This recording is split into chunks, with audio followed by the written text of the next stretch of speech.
Hello friends, এগিয়ে চলো 2.0 তো সকলকে স্বাগত। আজ আমরা নিয়ে চলে এসেছি মান্থলি কারেন্ট অ্যাফেয়ার্সের সিরিজ, যেখানে আজ আমরা আলোচনা করবো মার্চ 2022-এর ফুল কারেন্ট অ্যাফেয়ার্স নিয়ে। তো এখানে কিন্তু আমরা প্রত্যেকটি কারেন্ট অ্যাফেয়ার্স ডিটেলস আলোচনা করি, সাথে যে সমস্ত স্ট্যাটিক জিকের পোর্শনগুলো আছে সেগুলোও কভার করি, এবং কোন কারেন্ট অ্যাফেয়ার্স কোন এক্সামের জন্য ইম্পর্টেন্ট সেটা আমরা ভিডিওর মধ্যে আলোচনা করে দিই।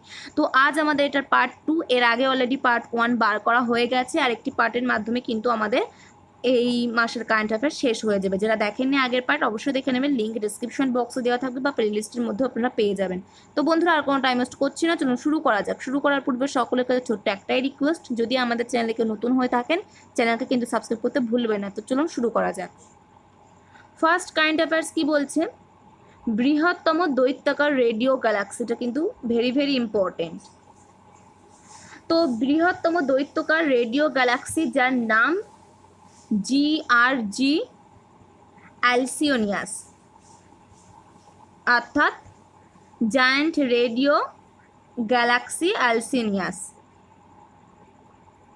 যেটা 3 বিলিয়ন আলোকবর্ষ দূরে অবস্থিত। এই বৃহত্তম রেডিও গ্যালাক্সি কিন্তু 3 বিলিয়ন আলোকবর্ষ দূরে অবস্থিত। আর লো ফ্রিকোয়েন্সি অ্যারে, অর্থাৎ লোফার, LOFAR, এবং 2 মিটার্স স্কাই সার্ভে, অর্থাৎ LOTSS, লর্ডস, এই দুটো হিসেবে কিন্তু এই নতুন দৈত্যাকার রেডিও গ্যালাক্সির সন্ধান করা হয়েছে, যেটা বিশ্বের মধ্যে বৃহত্তম। তো এই হচ্ছে ফার্স্ট কারেন্ট অ্যাফেয়ার্স। সেকেন্ড চলে যাব আমরা স্বদেশীয় নিমজ্জিত যান মৎস্য 6000, যেটা তৈরি করা হয়েছে সমুদ্রায়ন মিশনের জন্য। সমুদ্রযান মিশনের জন্য কিন্তু তৈরি করা হয়েছে স্বদেশীয় নিমজ্জিত যান মৎস্য 600, যেটা 6000 মিটার গভীরতা পর্যন্ত গমন করতে পারে, 3 জন মানুষ বহন করতে পারে, অর্থাৎ 3 জন মানুষকে নিয়ে কিন্তু 6000 মিটার গভীরতা পর্যন্ত জলের মধ্যে গমন করতে পারে। আর এটা নকশা কিন্তু তৈরি করেছে ইসরো। তো এখানে আমরা ইসরো সম্পর্কে কয়েকটি তথ্য দেখে নেব। ফুল ফর্ম কি, ইন্ডিয়ান স্পেস রিসার্চ অর্গানাইজেশন, যেটার হেডকোয়ার্টার বেঙ্গালুরু এবং প্রতিষ্ঠাতা বিক্রম সারাভাই। তো নেক্সট দেখে নেব আমরা। নেক্সট আছে কোয়াড্রুপল অ্যাস্টেরয়েড সিস্টেম। তো কোয়াড্রুপল অ্যাস্টেরয়েড সিস্টেমের মাধ্যমে কিন্তু 130 ইলেকট্রা এই উপকক্ষটির আবিষ্কার করা হয়েছে, যেটা তৃতীয় উপকক্ষ। আর ইলেকট্রা গ্রহণপুঞ্জের তৃতীয় উপকক্ষ, যেটা কোয়াড্রুপল অ্যাস্টেরয়েড সিস্টেমের মাধ্যমে কিন্তু আবিষ্কার করা হয়েছে। এই ইলেকট্রা এর ব্যাস হচ্ছে 199 কিমি। তো ইম্পর্টেন্ট, নেক্সট চলে যাব। নতুন পৃথিবী প্রদক্ষিণকারী স্যাটেলাইট নাম কি, GOESR, GOESR, যে ফুল ফর্ম কি, geostationary operational environment satellite, geostationary operational environment satellite. আর যেটা নাসার তরফ থেকে United launch alliance Atlas V541 এর এই রকেটের মাধ্যমে কিন্তু এটার উৎক্ষেপণ করা হয়েছে। তো এখানে আমরা নাসার নামটা পেয়ে গেলাম। তো নাসা সম্পর্কে একটা তথ্য দেখে নেব। এর full form national Aeronautics and space administration, যার হেডকোয়ার্টার ওয়াশিংটন DC, US, এবং প্রতিষ্ঠাতাকাল কত, 1958 সালে কিন্তু নাসা প্রতিষ্ঠা হয়েছিল। তো এখানে পৃথিবী প্রদক্ষিণকারী স্যাটেলাইট GOESR, যার full form geostationary operational environment satellite, আর যেটা নাসার তরফ থেকে উৎক্ষেপণ করা হয়েছে United launch alliance Atlas V541 রকেটের মাধ্যমে। তো নেক্সট আমরা দেখে নেব ভারতের প্রথম FSRU, অর্থাৎ floating storage and regasification unit, FSRU, যার নাম কি, হোক জায়ান্ট, যেটা সিঙ্গাপুরের কেপেল শিওয়ার থেকে নিয়ে আসা হয়েছে। আর যার ধারক ক্ষমতা কত, 1,70,000 কিউবিক মিটার। আর ইনস্টলড রিপ্যাসিফিকেশন ক্ষমতা প্রতিদিন 750 মিলিয়ন কিউবিক ফিট। তো ভারতের প্রথম FSRU, অর্থাৎ floating storage and regasification unit, নাম হোক জায়ান্ট।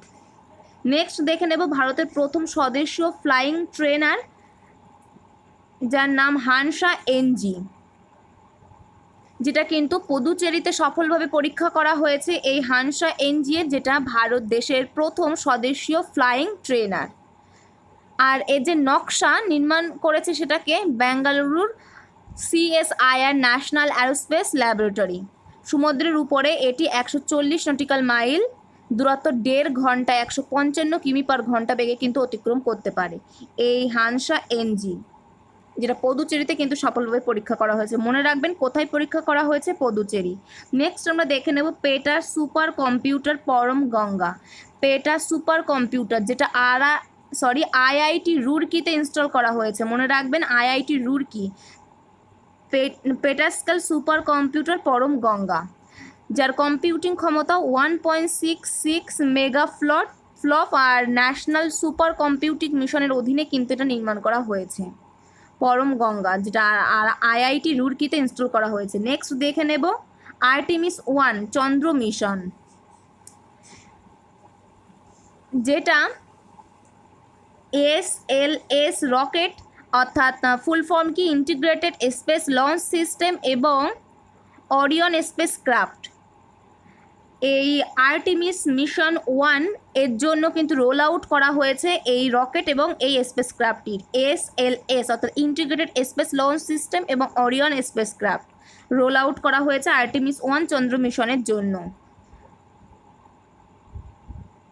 আর এই যে চন্দ্র মিশন, এটা কিন্তু নাসার একটি চন্দ্র মিশন। তো নাসার সম্পর্কে আমরা একটু আগেই দেখলাম, যেটার full form national Aeronautics and space administration, যেটা প্রতিষ্ঠা হয়েছিল 1958-তে আর হেডকোয়ার্টার ওয়াশিংটন ডিসি। নেক্সট পেজে চলে যাব আমরা, কি বলছে 10th ইন্টারন্যাশনাল আইপি ইন্ডেক্স 2022।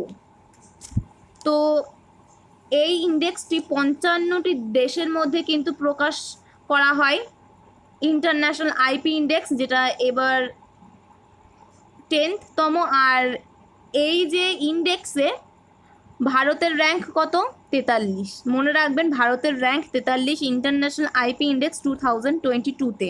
আর ফার্স্ট র্যাঙ্কে আছে ইউনাইটেড স্টেট অর্থাৎ মার্কিন যুক্তরাষ্ট্র, সেকেন্ড আর থার্ডে আছে ব্রিটিশ যুক্তরাষ্ট্র, সেকেন্ডে আর জার্মানি কিন্তু থার্ডে আছে। নেক্সট 16th ওয়েলথ রিপোর্ট 2022, যার যে রিপোর্টে ভারতের র্যাঙ্ক 3 এবং ফার্স্ট র্যাঙ্কে আছে কিন্তু মার্কিন যুক্তরাষ্ট্র অর্থাৎ ইউনাইটেড স্টেট। ওয়েলথ রিপোর্ট 2022, যেটা 16তম। নেক্সট ভিডেন্স ডেমোক্রেসি রিপোর্ট 2022, সুইডিশ সংস্থা ভিডেম অর্থাৎ ভ্যারাইটিস অফ ডেমোক্রেসি কর্তৃক প্রকাশিত ডেমোক্রেসি রিপোর্ট 2022, অটোক্রেটাইজেশন চেঞ্জিং নেচার, যেটার প্রথম স্থানে রয়েছে কিন্তু সুইডেন এবং যেটার প্রথম স্থানে রয়েছে সুইডেন আর ভারতের র্যাঙ্ক যেটার প্রথম স্থানে রয়েছে সুইডেন আর ভারতের র্যাঙ্ক কত 93। আর এটি কিন্তু 179টি দেশের মধ্যে প্রকাশ করা হয় এই রিপোর্টটি, কি ডেমোক্রেসি রিপোর্ট 2022। আর এই প্রতিবেদন প্রকাশ করে ভিডেম সংস্থা, যেটা সুইডিশের একটি সংস্থা, ভ্যারাইটিস অফ ডেমোক্রেসি। তো এখানে ইন্ডিয়ার র্যাঙ্ক কত 93 এবং সুইডেনের র্যাঙ্ক কত 1, আর এটা প্রকাশ করা হয় 179 কান্ট্রির মধ্যে। নেক্সট মিশন ইন্দ্রধনুষ। মিশন ইন্দ্রধনুষ NFAS 5 অর্থাৎ ন্যাশনাল ফ্যামিলি হেলথ সার্ভে, এই প্রতিবেদন অনুযায়ী মিশন ইন্দ্রধনুষ এর মাধ্যমে কিন্তু প্রকাশ করা হয়েছে সম্পূর্ণ টিকা প্রদানকারী রাজ্য, যার নাম উড়িষ্যা। প্রায় 90.5% কিন্তু টিকা প্রদান করা হয়ে গেছে এই উড়িষ্যা। তো এখানে আমরা দেখে নেব গভর্নর এবং সিএম, গভর্নর গণেশী লাল এবং সিএমকে নবীন পটনায়ক উড়িষ্যার। নেক্সট ILO রিপোর্ট অর্থাৎ ইন্টারন্যাশনাল লেবার অর্গানাইজেশন রিপোর্ট কর্তৃক প্রকাশ করা হয়েছে সবচেয়ে বেশি অস্ত্র আমদানিকারী দেশ হচ্ছে ইন্ডিয়া, সবচেয়ে বেশি অস্ত্র আমদানিকারী দেশ ইন্ডিয়া। আর দ্বিতীয় আর তৃতীয় স্থানে রয়েছে, ইন্ডিয়ার র্যাঙ্ক এখানে 1, আর দ্বিতীয় তৃতীয় স্থানে রয়েছে সৌদি আরব আর মিশর। এছাড়া সবচেয়ে বেশি অস্ত্র রপ্তানিকারী দেশ হচ্ছে ইউনাইটেড স্টেট অর্থাৎ মার্কিন যুক্তরাষ্ট্র, যার দ্বিতীয় আর তৃতীয় স্থানে রয়েছে রাশিয়া আর ফ্রান্স। তো এই হচ্ছে ILO রিপোর্ট 2022 এর। নেক্সট আমরা চলে যাব ওয়ার্ল্ড হ্যাপিনেস রিপোর্ট 2022, যেটা 10ম ওয়ার্ল্ড হ্যাপিনেস রিপোর্ট 2022, যার ফার্স্ট র্যাঙ্কে আছে ফিনল্যান্ড এবং ভারতের র্যাঙ্ক হচ্ছে 136। আর এটি কিন্তু 146টি দেশের মধ্যে এই রিপোর্ট প্রকাশ করা হয়েছে। সর্বশেষ স্থানে রয়েছে কিন্তু আফগানিস্তান, আর ইন্ডিয়ার র্যাঙ্ক 136। মনে রাখবেন, ওয়ার্ল্ড হ্যাপিনেস রিপোর্ট 2022-তে ইন্ডিয়ার র্যাঙ্ক 136। তো ইন্টারন্যাশনাল IP ইন্ডেক্স 2022-তে ইন্ডিয়ার র্যাঙ্ক 43। ওয়েলথ রিপোর্ট 2022-তে ইন্ডিয়ার র্যাঙ্ক 3rd। ডেমোক্রেসি রিপোর্ট 2022-তে ইন্ডিয়ার র্যাঙ্ক 93। তাছাড়া সম্পূর্ণ টিকা প্রদানকারী রাজ্য হচ্ছে উড়িষ্যা। আর এখানে লার্জেস্ট ইম্পোর্টার অফ আর্মস হচ্ছে ইন্ডিয়া এবং লার্জেস্ট এক্সপোর্টার অফ আর্মস হচ্ছে US। আর ওয়ার্ল্ড হ্যাপিনেস রিপোর্ট 2022-তে ইন্ডিয়ার র্যাঙ্ক 136। নেক্সট পেজে আমরা চলে যাব। কি বলছে, ভারতের প্রথম রেলওয়ে সোলার পাওয়ার প্ল্যান্ট। তো এটি কিন্তু ইন্ডিয়ান রেলওয়ে অ্যান্ড BHEL অর্থাৎ ভারত হেভি ইলেকট্রিক্যাল লিমিটেড এর যৌথ উদ্যোগে এই ভারতের প্রথম রেলওয়ে সোলার পাওয়ার প্ল্যান্ট অর্থাৎ সোলার ফটোভোল্টিক প্ল্যান্ট এর উদ্বোধন করা হয়েছে, যেটার ক্ষমতা কত 1.7 মেগাওয়াট। তো ইন্ডিয়ান রেলওয়ে এবং ভারত হেভি ইলেকট্রিক্যাল লিমিটেড এর যৌথ উদ্যোগে কিন্তু ভারতের প্রথম রেলওয়ে সোলার পাওয়ার প্ল্যান্ট এর সূচনা করা হয়েছে। নেক্সট চলে যাব আমরা Indians first waste eco park, যেটার অনুমতি দিয়েছে দিল্লি। এটা ভারতের প্রথম ইকো পার্ক। 20 একর জমির উপর কিন্তু এই ইকো পার্কটা তৈরি করা হবে, আর যেটা ইলেকট্রনিক্স বর্জ্যকে বৈজ্ঞানিক আর নিরাপদ উপায়ে পুনর্ব্যবহারযোগ্য সংস্কার চূর্ণ করবে। তো Indians first waste eco park, যেটার অনুমতি দিয়েছে দিল্লি ক্যাবিনেট। নেক্সট, ভারতের বাইরে প্রথম IIT, সেটা কিন্তু UAE অর্থাৎ সংযুক্ত আরব আমিরশাহির দুবাইতে স্থাপন করা হবে, যেটা দেশের বাইরে প্রথম IIT। India to set up its first IIT outside the country in UAE। তো ইম্পর্টেন্ট, মনে রাখবেন। নেক্সট আছে ভারতের ইনটেনজিবল কালচারাল হেরিটেজ সংরক্ষণ। ইন্ডিয়ান হোটেলস কোম্পানি লিমিটেড অর্থাৎ IHCL Indian hotels company limited এবং ইউনেস্কো এরা একে অপরের সহযোগী হয়ে কিন্তু ভারতের ইনটেনজিবল কালচারাল হেরিটেজ সংরক্ষণ সহযোগী হয়েছে এই ভারতের ইনটেনজিবল কালচারাল হেরিটেজ সংরক্ষণের জন্য। দেশের ইনটেনজিবল কালচারাল হেরিটেজগুলি থেকে অভিজ্ঞতা সঞ্চয়ের ফলে কিন্তু এই দুটো সংস্থা পর্যটকদের আকর্ষণীয় করে তুলবে। তো ভারতের ইনটেনজিবল কালচারাল হেরিটেজ সংরক্ষণের জন্য কোন দুটো সংস্থা একত্রিত হয়েছে? Indian hotels company limited, IHCL এবং ইউনেস্কো। নেক্সট চলে যাব FATF এর গ্রে লিস্টে আছে কি? পাকিস্তান। তো FATF এর full form financial action task force, যার বৈঠকে গ্রে লিস্টে আছে পাকিস্তান, যেটা ফ্রান্সের প্যারিস থেকে অনুষ্ঠিত হয়েছে। এই অনুষ্ঠানটি হাইব্রিড ফরম্যাটে কিন্তু অনুষ্ঠিত হয়েছে। তো FATF যার গ্রে লিস্টে আছে পাকিস্তান, মনে রাখবেন। নেক্সট কি বলছে? রাস্তার প্রাণীদের জন্য চলমান অ্যাম্বুলেন্স, যেটার চেন্নাইতে কিন্তু চালু করা হবে। তো চেন্নাইয়ের পশু কল্যাণ charity blue cross of India এবং আন্তর্জাতিক পশু কল্যাণ সংগঠন ফোর পাউ যৌথভাবে কিন্তু এই চলমান অ্যাম্বুলেন্সের সূচনা করেছে, তো চালু করবে।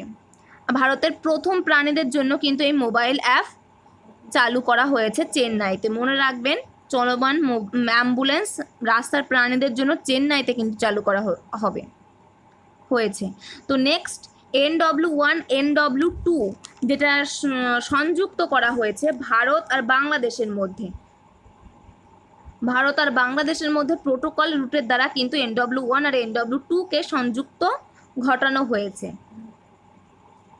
MB লাল বাহাদুর শাস্ত্রী যেটা 200 মেট্রিক টন শস্য নিয়ে পাটনা থেকে পান্ডু অর্থাৎ বাংলাদেশ হয়ে অসমের গুয়াহাটিতে পৌঁছেছে।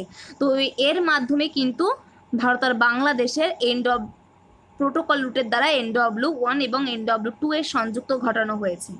নেক্সট দেখে নেব ভারতের প্রথম 100% মহিলা মালিকানাধীন ইন্ডাস্ট্রিয়াল পার্ক, যেটা তেলেঙ্গানার হায়দ্রাবাদে স্থাপন করা হয়েছে। কোথায়? তেলেঙ্গানার হায়দ্রাবাদে। 25 জন মহিলা কিন্তু এখন এই পার্কের নিয়ন্ত্রণ করছেন। সাস্টেনেবল ডেভেলপমেন্ট এবং বৃদ্ধির বিষয়ে উৎসাহ প্রদান করতে কিন্তু এই পার্কটা স্থাপন করা হয়েছে। Next, one nation one product 15 দিনের জন্য পাইলট বেসিসে কার্যকর হতে চলেছে এই ওয়ান নেশন ওয়ান প্রোডাক্ট। কোথায়? অন্ধ্রপ্রদেশের বিশাখাপত্তনম রেল স্টেশনে।